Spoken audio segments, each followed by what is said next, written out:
Hello दोस्तों, चलिए start करते हैं डिक्टेशन नंबर 10 और स्पीड 90 होने वाली है। तो बने रहिए मेरे साथ स्टेनो की तैयारी के लिए। चलिए दोस्तों, चैनल को सब्सक्राइब भी कर लीजिएगा जो पहली बार आए हैं चैनल पर। चलिए दोस्तों, स्टार्ट करते हैं डिक्टेशन। शुरू हो जाइए। स्टार्ट। श्रीमान, आज जो विषय आपके सामने पेश है उसमें अनेक सदस्य काफ़ी समय से रुचि रखते हैं। इस नए प्रदेश के बनने से उनको इस बारे में सोचने का अवसर मिला। इसी बीच प्रदेशों के पुनर्गठन के लिए एक कमीशन बनाया गया और उसके बनने के कारण से जिन क्षेत्रों में यह मर्ज पहले से नहीं था और ऐसी भावना नहीं थी कि हम अलग हों या इससे अलग होकर दूसरे प्रदेश से मिलना है, वहाँ के लोगों ने भी इस और सोचना शुरू किया। इसका फल यह हुआ कि कई हजार मांगें देश के हर भाग से इस कमीशन के सामने आईं। इस संबंध में मेरा कहना यह है कि छोटे राज्यों की मांग को स्वीकार करते समय सरकार को पूरी सावधानी बरतनी चाहिए। भाषा, धर्म या जाति के आधार पर राज्यों का विभाजन पूरे राष्ट्र के लिए गंभीर खतरा है। ऐसी कोई भी मांग लोगों को एक दूसरे से अलग होने की प्रेरणा देगी।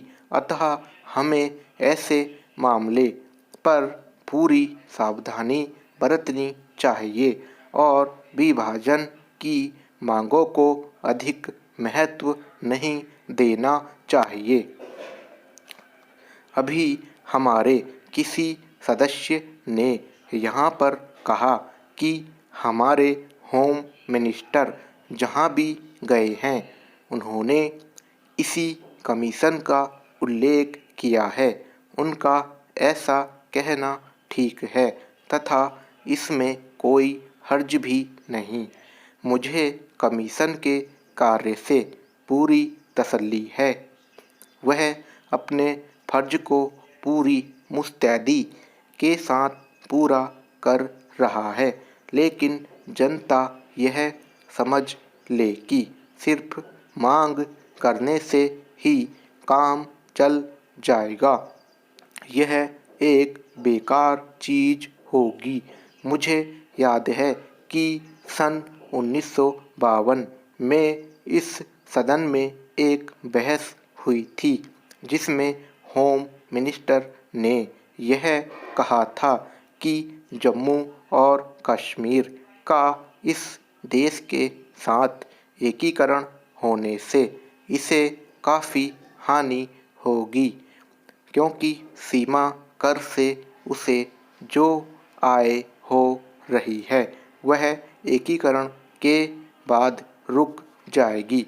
अच्छा तो यह होता कि इस बारे में सरकार की तरफ से एक रिपोर्ट सदन के सामने पेश की जाती, ताकि सदस्य उसके आधार पर अपने विचार सदन के सामने रखते।